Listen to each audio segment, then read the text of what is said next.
ओम शांति। आज दिनांक 23 अक्टूबर 2022। अव्यक्त बाप दादा ने रिवाइज कोर्स 13 अक्टूबर 1992 को हम बच्चों का अटेंशन खिंचवाया। नंबर 1 बनना है तो ज्ञान और योग को स्वरूप में लाओ। नंबर 1 बनना है तो ज्ञान और योग को स्वरूप में लाओ। अर्थात बाबा ज्ञान का सागर। हम बच्चों को ज्ञान रत्न सुनाते। मुरलियों में जो बाबा हमें शिक्षाएं देते, बाबा कहते यहाँ भीति होती है और सत्संगों में भीति नहीं होती। वहाँ जाते हैं, एक कान से सुनते, दूसरे कान से निकाल लेते, अर्थात कन रस लेते। यहाँ जो भी बच्चे आते, बाबा ज्ञान का सागर उन बच्चों को मास्टर ज्ञान सागर बनाते।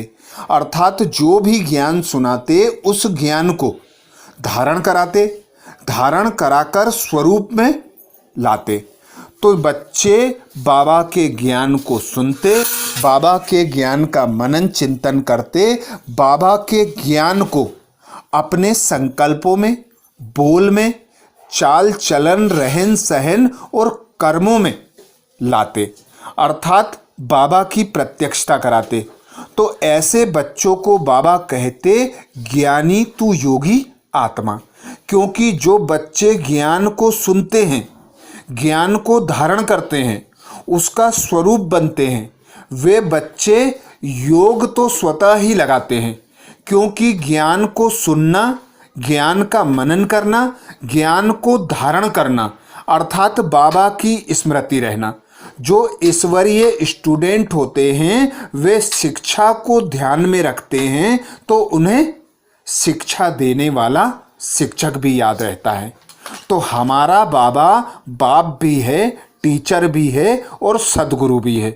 तो बाबा कहते जो बच्चे ज्ञान को धारण कर उसका स्वरूप बनते, ज्ञान पर निश्चय बुद्धि होके उसे धारण करते, वे बच्चे योगी स्वतः बन जाते हैं।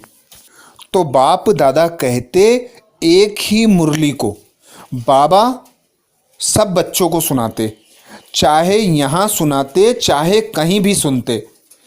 दिनांक भल अलग होती पर ज्ञान रत्न समान होते, पर बच्चे धारण करने में नंबरवार हो जाते। क्योंकि बाबा कहते कोई बच्चे सुनते और सुनाते पर स्वरूप में नहीं लाते, अर्थात मियाँ मिट्ठू बनते, पंडित बनते।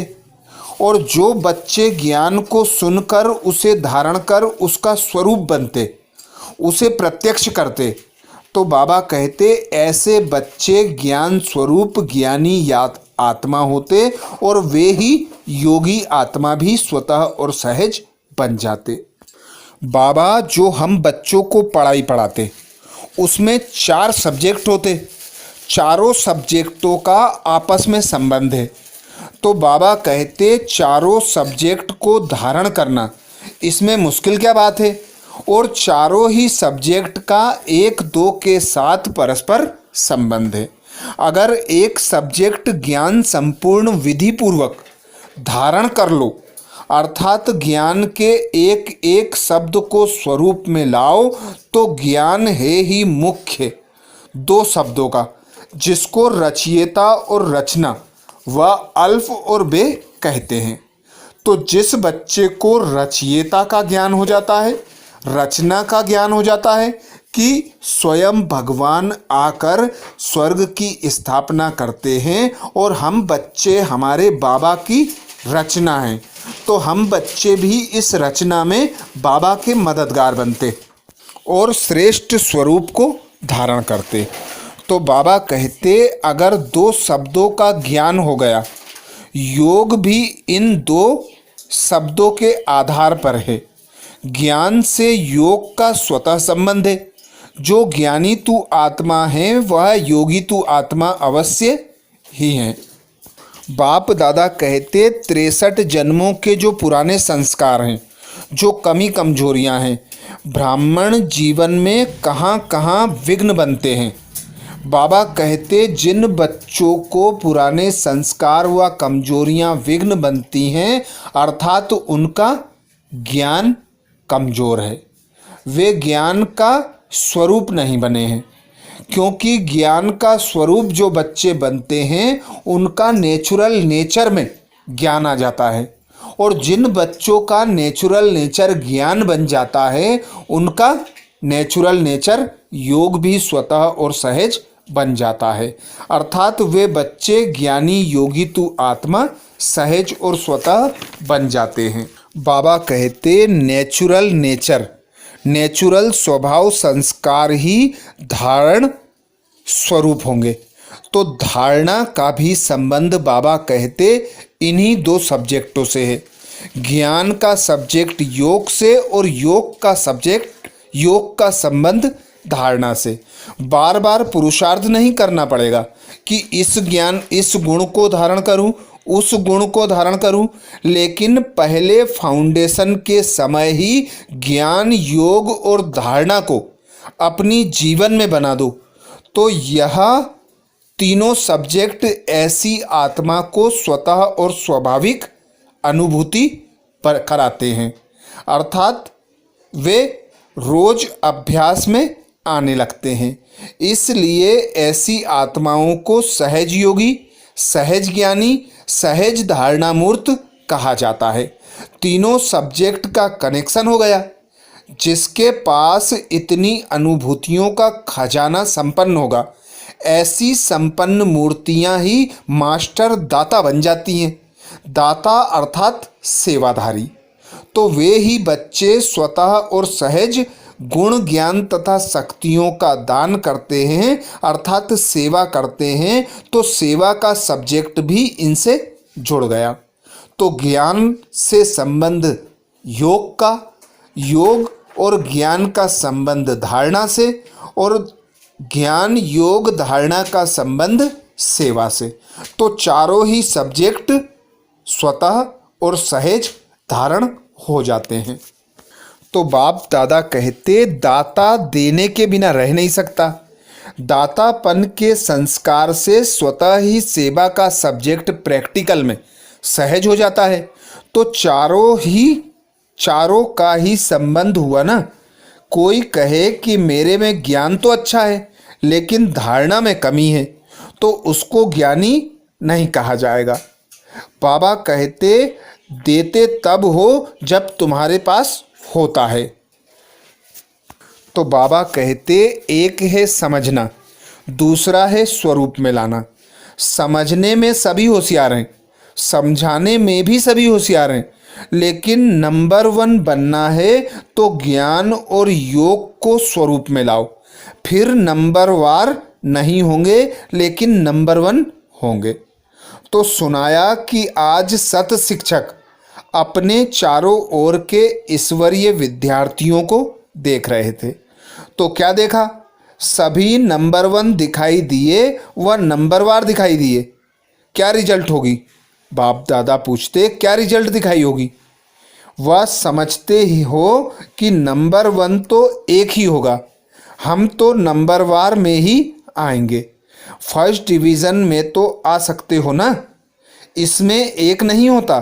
तो चेक करो, अगर बार बार किसी भी बात में स्थिति नीचे ऊपर होती है, अर्थात बार बार पुरुषार्थ में मेहनत करनी पड़ती है, इससे सिद्ध है कि ज्ञान की मूल सब्जेक्ट के 2 शब्द रचता और रचना की पढ़ाई को स्वरूप में नहीं लाया है।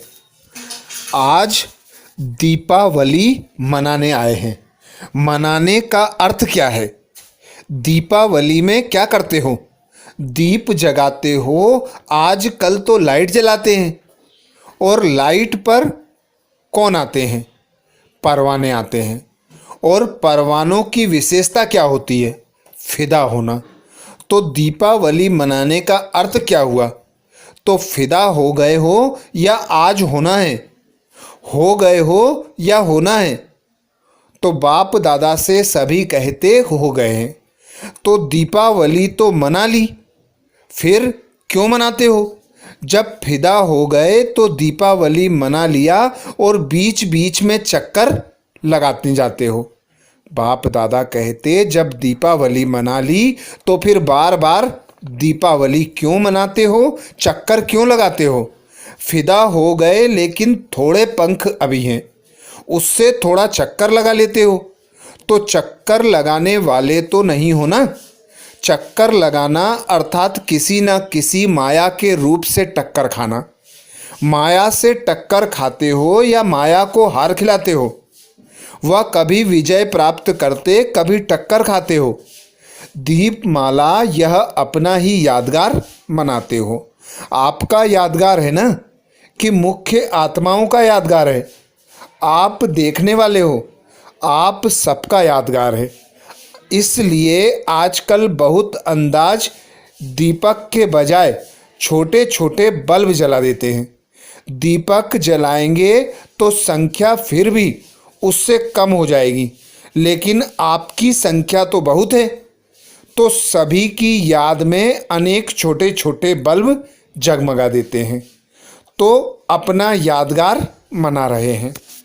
यह तो दुनिया वालों ने तिथि फिक्स की है, लेकिन आपकी तिथि अपनी है, इसलिए अपनी जिस दिन आप ब्राह्मण सच्ची दिवाली मनाओगे वही तिथि है।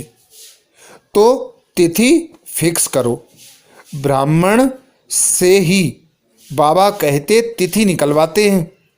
तो आप बाप दादा सभी देश विदेश के सदा जगे हुए दीपकों को दीपमाला की मुबारक दे रहे हैं। आज बाप दादा ने वरदान दिया। वरदान में बाप दादा कहते उमंग उत्साह के आधार पर सदा उड़ती कला का अनुभव करने वाले हिम्मतवान भव। उमंग उत्साह के आधार पर सदा उड़ती कला का अनुभव करने वाले हिम्मतवान भव। आज बाप दादा हम बच्चों को हिम्मतवान भव का वरदान देते। बाप दादा कहते उमंग उत्साह के आधार पर। तो उमंग उत्साह उन बच्चों को होता है जो सदा प्राप्तियों को स्मृति में रखते हैं। सदा उन्हें स्मृति रहती है कि हमें पढ़ाने वाला स्वयं भगवान है और वह हमें इतना ऊंचा लक्ष्य देता है, ऐसे श्रेष्ठ कर्म सिखाता है। तो जो बच्चे प्राप्तियों को स्मृति में रखते हैं, लक्ष्य को स्मृति में रखते हैं, सदा वे बच्चे हिम्मत और उमंग उत्साह में रहते हैं। औरों को भी उमंग उत्साह में लाने वाली बातें करते हैं, औरों को भी हिम्मत देते हैं। तो बाबा कहते जब तुम औरों को हिम्मत देते हो, उमंग उत्साह में लाते हो, सबके प्रति शुभ भावना रखते हो, तो भक्ति में भी भावना का भाड़ा मिलता था। तो यहाँ भी तुम बच्चे स्वतः और सहज संपन्न बनते हो। तुम बच्चे उमंग उत्साह में रहकर थकावट से मुक्त, अलबेलेपन से मुक्त, आलस्य से मुक्त होकर सदा उड़ती कला में उड़ते हो। तो बाप दादा कहते उड़ती कला का अनुभव करने के लिए हिम्मत और उमंग उत्साह के पंख चाहिए। किसी भी कार्य में सफलता प्राप्त करने के लिए उमंग उत्साह बहुत जरूरी है। अगर उमंग उत्साह नहीं तो कार्य सफल नहीं हो सकता, क्योंकि उमंग उत्साह नहीं तो थकावट होगी और थका हुआ कभी सफल नहीं होगा। इसलिए हिम्मतवान बन उमंग और उत्साह के आधार पर उड़ते रहो तो मंजिल पर पहुंच जाएंगे। अर्थात सर्व प्राप्तियों को प्राप्ति कराने वाले पिता परमात्मा को सदा अपना साथी सहयोगी बनाकर रखेंगे, स्मृति में रखेंगे, तो स्वतः ही उमंग उत्साह भी रहेगा, अचल अडोल भी रहेंगे और हिम्मत के साथ अपनी मंजिल अर्थात लक्ष्य तक पहुंच जाएंगे। स्लोगन में बाप दादा कहते दुआएं दो और दुआएं लो, यही श्रेष्ठ पुरुषार्थ है। दुआएं दो और दुआएं लो, यही श्रेष्ठ पुरुषार्थ है। तो जो बच्चे मनसा वाचा कर्मणा सर्व आत्माओं को कुछ ना कुछ देते हैं, संकल्पों से दुआएं देते, बोल से ज्ञान रत्न देते और कर्मों से बाबा की प्रत्यक्षता कराते, तो किसी ना किसी रूप में सेवा करते रहते।